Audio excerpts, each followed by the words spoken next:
नमस्कार साथियों, स्वागत है आप सभी का आपकी अपनी पाठशाला पर। मैं हूं अंकित अवस्थी। आप हैं मेरे साथ में दिल्ली के हालचाल जानने के लिए। दिल्ली जो कि आजकल सुर्खियों में कई कारण से है। थोड़े दिन पहले पॉल्यूशन के कारण थी, उसके बाद में गाड़ियों के चलते कारण थी कि भाई यहां पर 10 साल पुरानी 15 साल पुरानी गाड़ियां नहीं चलेंगी। इसके साथ साथ सर्दियों में जिस तरह का यहाँ हालात पॉल्यूशन और पराली जलने से रहता है, उसके कारण सुर्खियों में रहती है। बारिश आ जाए तो वाटर लॉगिंग की समस्या रहती है। कल यहाँ पर एक और सुर्खी बनी और सुर्खी ये थी कि दिल्ली में भूकंप आ गया।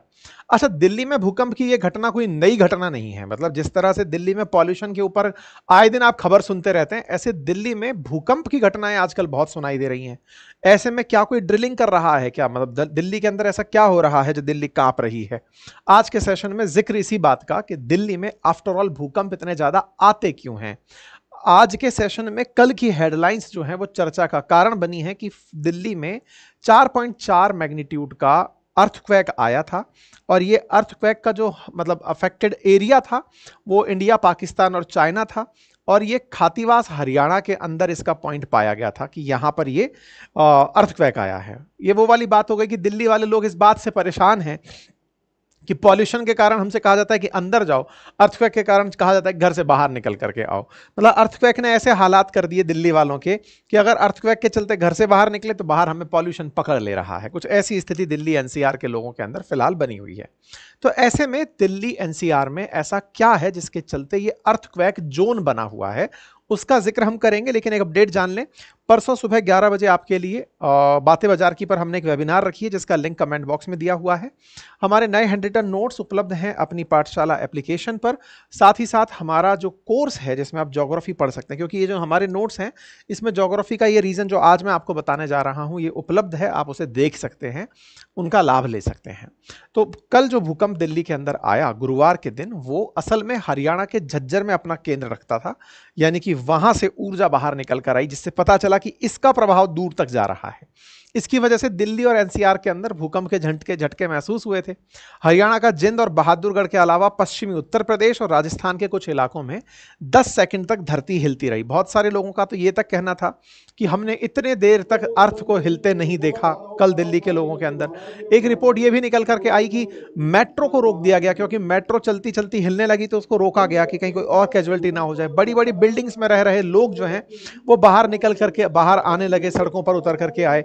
कुछ इस तरह के दृश्य देखे गए, पंखों का हिलना, लाइट्स का हिलना, इस तरह से देखा गया। कितनी मैग्नीट्यूड पर था? तो 4.4 पर हमने बताया रिएक्टर स्केल पर। यह होता कितना है कि इसकी वजह से खिड़कियां टूट सकती हैं, दीवार पर लगे हुए फ्रेम गिर के आ सकते हैं। अधिकतम कितना हो सकता है? 9 या 9 से अधिक तक हो सकता है। इसमें तो पूरी तरह तबाही मच जाती है अगर 9 रिएक्टर स्केल का भूकंप आ जाए। हालांकि ये रिएक्टर स्केल अपने आप में दूसरे वाले से काफी ज्यादा भारी होता है। जैसे जैसे रिएक्टर स्केल बढ़ता चला जाता है तो पुराने वाले से कई टाइम्स ज्यादा प्रभावशाली हो जाता है। 8 से 8.9 के रिएक्टर स्केल में इमारत या कई बड़े पुल टूट करके गिर जाते हैं। पुलिस की जानकारी के अनुसार कोई भी इस भूकंप से हताहत नहीं हुआ, दिल्ली वासी सब कुशल हैं, ऐसी जानकारी निकल करके आई। लेकिन यह जानकारी से पहले, जैसे आपने ये खबर सुनी है कल 10 जुलाई की, लेकिन 19 अप्रैल को भी दिल्ली में 5.8 मैग्नीट्यूड का अर्थक्वेक के आसपास का प्रभाव देखा गया था। ऐसे ही फरवरी 17 2025 में भी दिल्ली के अंदर 3 दशक का सबसे तीव्र मतलब सेकंड स्ट्रॉन्गेस्ट अर्थक्वेक देखा गया था।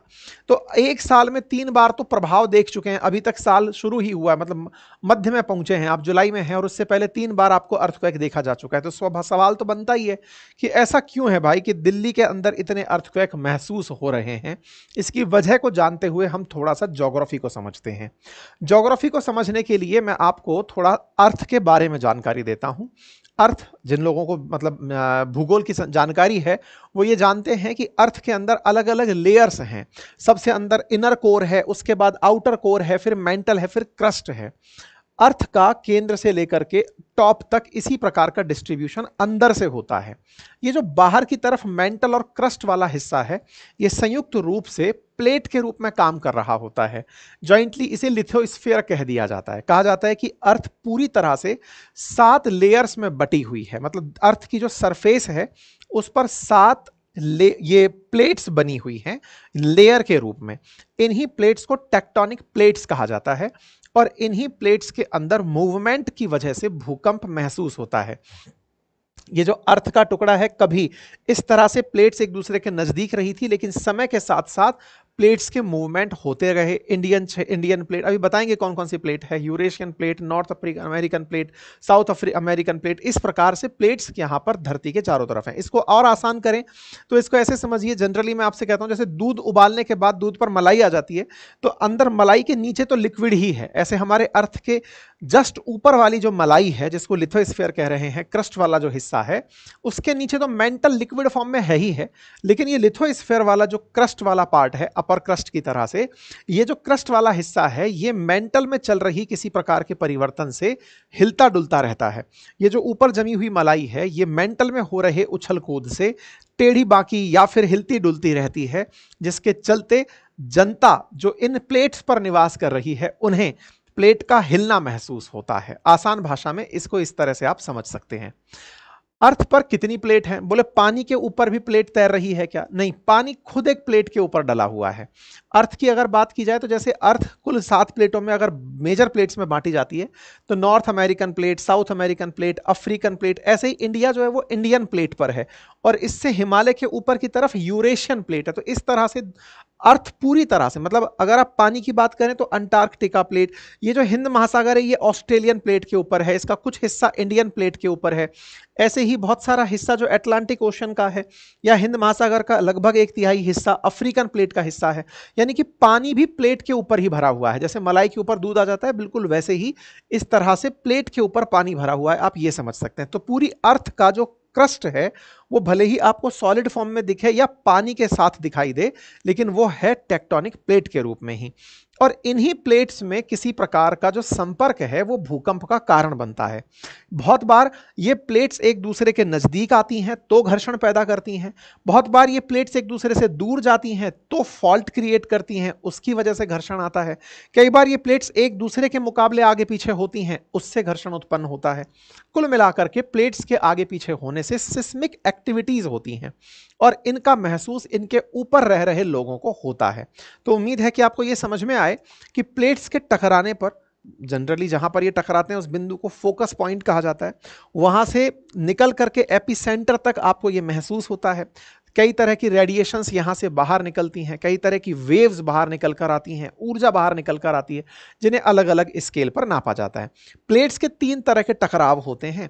रिवर्स फॉल्ट, जिसके अंदर जमीन का एक हिस्सा दूसरे से ऊपर उठ जाए, नॉर्मल फॉल्ट जिसमें एक हिस्सा दूसरे के नीचे चला जाए, और तीसरा टेक्टोनिक प्लेट में घर्षण, जब एक हिस्सा दूसरे वाले हिस्से के पीछे की तरफ चला जाए।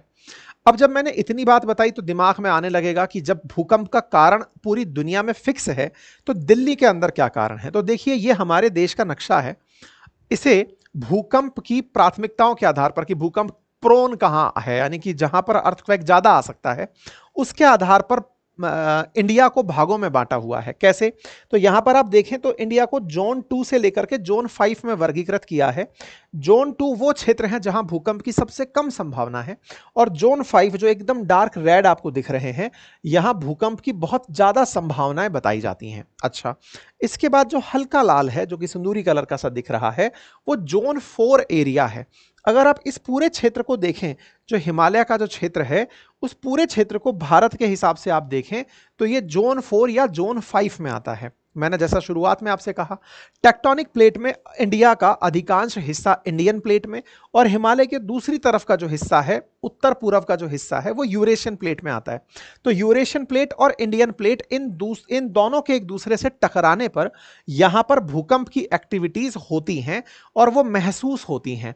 तो इंडियन प्लेट और यूरेशियन प्लेट के टकराने से ये जो दिल्ली का जो क्षेत्र है, ये भी फॉल्ट लाइन क्षेत्र में आ जाता है, और ये जोन 4 में आता है। तो भारत 2 से लेकर 5 तक के जोन में बसा है, जिसमें से लगभग जोन 5 में हमारा बड़ा हिस्सा आता है। ऐसे ही जोन 4 में हमारा एक बड़ा हिस्सा आता है। 8 से 9% की तीव्रता वाले भूकंप आने की संभावना जोन 5 में रहती है। 11% हिस्सा हमारा जोन 5 में है, 18% चौथे में है, 30% तीसरे में है, और बाकी जो बचा हुआ है वो जोन 2 में है। ठीक है, जोन किस आधार पर डिसाइड होते हैं, तो किस तीव्रता के भूकंप यहां आते रहे हैं। जैसे सिस्मिक जोन 5 की बात करें तो भारत के अंदर पूर्वोत्तर का इलाका, जम्मू कश्मीर का कुछ हिस्सा, हिमाचल प्रदेश का कुछ हिस्सा, ये जोन 5 में आते हैं। सिस्मिक जोन 4 के अंदर अगर हम बात करें तो भूकंप जोन 4 में उत्तराखंड, सिक्किम, दिल्ली, एनसीआर के इलाके, जम्मू कश्मीर, ये जोन 4 के अंदर आते हैं, जहां पर 7.9 से लेकर 8 तीव्रता तक के भूकंप आ सकते हैं। और यदि कभी दिल्ली में 8 तीव्रता का भूकंप आ गया तो महाविनाश लेकर के आएगा। ऐसे ही सिस्मिक जोन 3 के अंदर भूकंप का जो स्तर है वो इनसे थोड़ा कम होता है। गोवा, लक्षद्वीप, यूपी, पश्चिम बंगाल के बचे हुए क्षेत्र, पंजाब, राजस्थान, ये क्षेत्र सिस्मिक जोन 3 में, और बाकी जो है जिसमें 4.9 तीव्रता से नीचे का आ सकता है वो सिस्मिक जोन 2 के अंदर क्षेत्र काउंट किए जाते हैं। तो अगर भारत के राजधानी दिल्ली की बात की जाए तो वो भूकंप जोन 4 में आती है, और जोन 4 में आने की वजह से यहां पर भूकंप आए दिन हमको महसूस होते रहते हैं टेक्टोनिक एक्टिविटीज की वजह से। जैसे दिल्ली के आसपास कई फॉल्ट लाइंस हैं, जैसे Sohna fault, Moradabad fault, Delhi Muzaffarpur fault, जहां पर प्लेट्स के टकराने की वजह से ऊर्जा बाहर आ रही है। ठीक है, अब ये तो हुआ कारण पता लगाना कि दिल्ली में इतने भूकंप क्यों आते हैं। अब बात करते हैं दिल्ली में भूकंप अगर आ रहा है या देश में कहीं भी भूकंप आ रहा है तो करना क्या चाहिए। भाई कहा जाता है कि भूकंप आए तो अंदर में घरों से बाहर निकल करके सड़कों पर खुले स्थान पर आ जाओ, ये हमने सबने सुना है। लेकिन आप गलती से अंदर ही रह गए तो क्या करें, अपने आप को कवर कर लें। मतलब सबसे पहले नीचे बिठाएं, फिर अपने आप का सिर कवर कर लें और अपने आप को रोक करके रखें। आप तुरंत जमीन पर बैठकर अपने आप को कवर कर लें। ऐसा क्यों? क्योंकि भूकंप में होगा क्या, जो ऊपर लगी हुई चीजें हैं या तो वो गिर जाएंगी, छत है या फिर पंखा है या फिर लाइट है, वो गिर सकती हैं। आपका सबसे संवेदनशील हिस्सा जिसकी वजह से आप निर्णय ले रहे हैं वो मस्तिष्क है। तो ऐसे में इसको कोई ज्यादा नुकसान ना पहुंचे, इसलिए इसे ज्यादा से ज्यादा बचाने का प्रयास करें, नंबर 1। दूसरा, अपने आप को किसी सुरक्षित कोने में बिठा के रखें। अगर कोने में नहीं जगह मिल पा रही है तो किसी टेबल के नीचे अपने आप को सेटल कर लें। मतलब ऐसी जगह जहां पर आप पर कोई चीज आकर गिरे उससे पहले कोई और सरफेस हो जिस पर कोई चीज रुके, है ना। ये कोई बेड हो सकता है, कोई अलमीरा हो सकती है, कि इस तरह से जो आपके ऊपर प्रोटेक्शन का काम करे। ठीक है, जल्दी से अगर ऐसी स्थिति आपको अचानक बनती हुई दिखे तो किसी ऐसे दीवार के किनारे चले जाएं जिसके गिरने की संभावना कम हो। खिड़कियों के पास, पंखों के नजदीक, लाइट्स के नजदीक जो गिर सकते हैं हिलने से, उनसे थोड़ी दूरी बनाकर रखें। अगर आप घर के बाहर हैं तो यह सुनिश्चित करें कि वहां पेड़ ना हो, इलेक्ट्रिक पोल ना हो, कोई बड़ी बिल्डिंग ना हो जिसके गिरने से आपको नुकसान हो सके। तो आप खुले मैदान में अपने आप को रख सकते हैं। अगर आप वाहन चला रहे हैं तो निश्चित ही वाहन चलाते समय बहुत सारे वेरिएबल फैक्टर्स हैं। क्या पता जमीन ही जर्क खा जाए, जमीन में ही गड्ढे बन जाए, या फिर पेड़ कोई आकर आप पर गिर पड़े, या फिर इलेक्ट्रिक पिलर्स आकर गिर पड़े। ऐसे में फिर वाहन को भी आप किसी सुरक्षित ऐसे खुले स्थान पर खड़ा रखें, जिसे खुले स्थान में जैसे आप खुद को खड़ा रखना चाहते हैं। ठीक है, तो उम्मीद है आप सभी साथियों को यह कारण पता चला होगा। अगर यह जानकारी काम की हो तो अपने काफी सारे मित्रों को इसको साझा करिए। चैनल पर नए हैं तो सब्सक्राइब कर लीजिए। और हां, यदि आप में से कोई हमारे साथ वेबिनार ज्वाइन करना चाहता है तो लिंक कमेंट बॉक्स में दिया है, आप जाइए और रविवार के दिन हमारे साथ सुबह 11 बजे फ्री ऑफ कॉस्ट इस वेबिनार को बातें बाजार की ऐप पर ज्वाइन कर लीजिए। अगर आपको ज्योग्राफी में इंटरेस्ट आता है और आपको जानना है कि कैसे पूरी की पूरी अर्थ चल रही है, क्या सिस्टम है, दिन रात कैसे बन रहे हैं, मौसम कैसे बन रहे हैं, कैसे भारत का एक विशेष क्लाइमेट है, इसको जानने के लिए हमने कंप्लीट ज्योग्राफी पढ़ाई हुई है। इसे जाकर आप अपनी पाठशाला एप्लीकेशन से एक्सेस कर सकते हैं। जो यहाँ पढ़ाया हुआ है वो नोट्स पूरी तरह अपडेट होकर आ चुका है, जिसे आप यूट्यूब स्टोर से, हमारे एप्लीकेशन से, वेबसाइट से, कहीं से भी परचेज कर सकते हैं। Thank you so much.